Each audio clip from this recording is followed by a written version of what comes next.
রেলগাড়ির কামরায় হঠাৎ দেখা, ভাবিনি সম্ভব হবে কোনোদিন। আগে ওকে বারবার দেখেছি লাল রঙের শাড়িতে ডালিম ফুলের মতো রাঙা, আজ পরেছে কালো রেশমের কাপড়, আঁচল তুলেছে মাথায়, দোলন চাপার মতো চিকন গোল মুখখানি ঘিরে।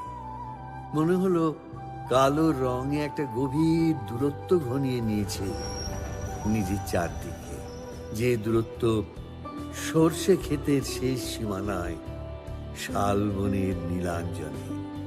থমকে গেল আমার সমস্ত মনটা। চেনা লোককে দেখলেন অচেনার গাম্ভীর্য।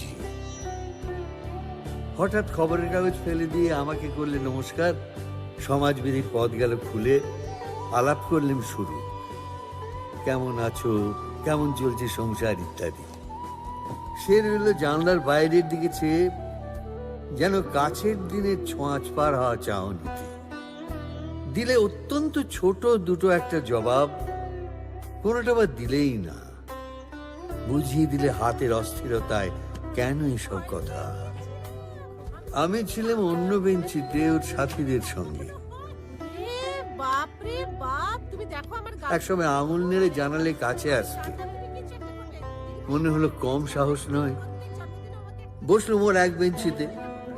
গাড়ির আওয়াজের আড়ালে বললে মৃদুস্বরে, কিছু মনে করো না, সময় কোথায় সময় নষ্ট করবার। আমাকে নামতে হবে পরের স্টেশনেই, দূরে যাবে তুমি, দেখা হবে না আর কোনোদিনই। তাই যে প্রশ্নটার জবাব এতকাল থেমে আছে, শুনবো তোমার মুখে। সত্য করে বলবে তো? আমি বললেন, বলবো। বাইরের আকাশের দিকে তাকিয়ে শুধু হলো, আমাদের গেছে যে দিন, একেবারেই কি গেছে? কিছুই কি নেই বাকি?